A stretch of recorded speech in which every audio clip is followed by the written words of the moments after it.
हे welcome guys, आज मैं फिर एक बार आपको एक बहुत ही खूबसूरत मॉडल वर्ब लेकर आया हूँ।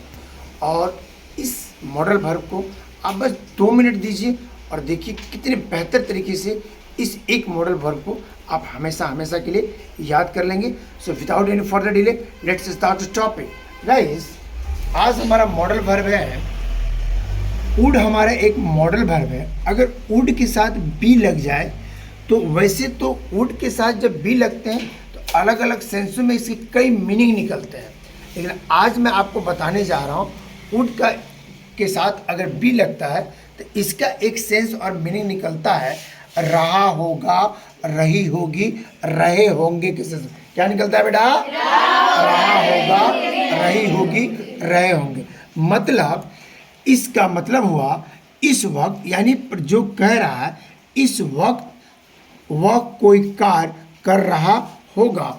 मीन्स जब कोई सब्जेक्ट किसी के बारे में कोई सोच रहा है और वो खुद प्रेजेंट में है और काम भी प्रेजेंट के लिए सोच रहा है तो हिंदी वाक्य के लास्ट में गागेगी जरूर आएगा, परंतु वह कार्य प्रेजेंट में होने की संभावना व्यक्त की जा रही है, इसलिए वहाँ हम लगाएंगे वुड बी। चलिए एग्जाम्पल लेते हैं, आपको बिल्कुल समझ में आ जाएगा।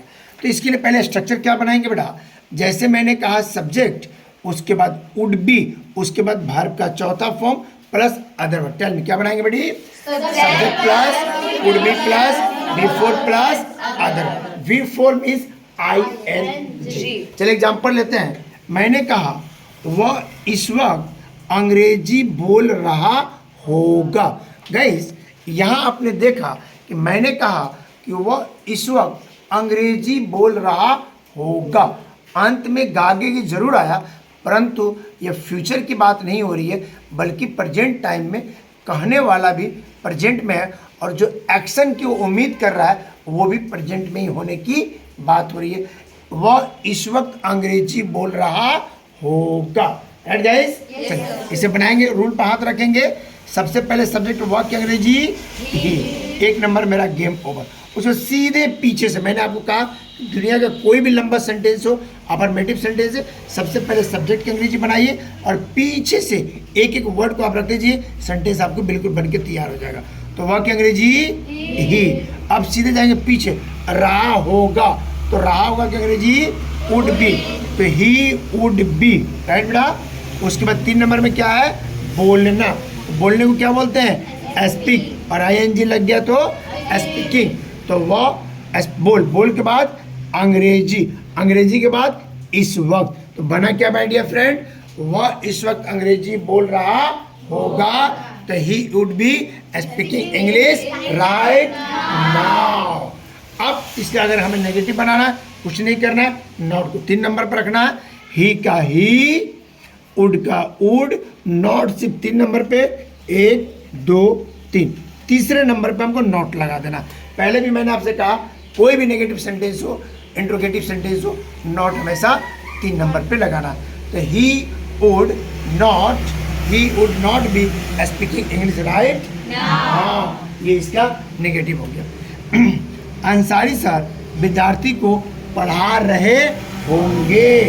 अभी आप कहीं हैं और एक उम्मीद कर रहे हैं कि अंसारी सर बच्चों को पढ़ा रहे होंगे, फिर आया रहा होगा, रही होंगे, रहे। एक एक्सपेक्टेशन है, एक उम्मीद है कि ऐसा कर रहे होंगे, एक संभावना है। तो अंसारी सर रहा होगा, रही होगी क्या बेटी? Would be. क्या होगा बेटा? Would be. और पढ़ाने का टीच क्या हो गया? Teaching of students. तो बना हमारा क्या? Ansari sir would be teaching of students. अब इसकी नेगेटिव बनाना, तो नॉट 3 नंबर पे, अंसारी सर का अंसारी सर, वुड का वुड, नॉट 3 नंबर पे, तो Ansari sir would not be teaching of students या द स्टूडेंट्स।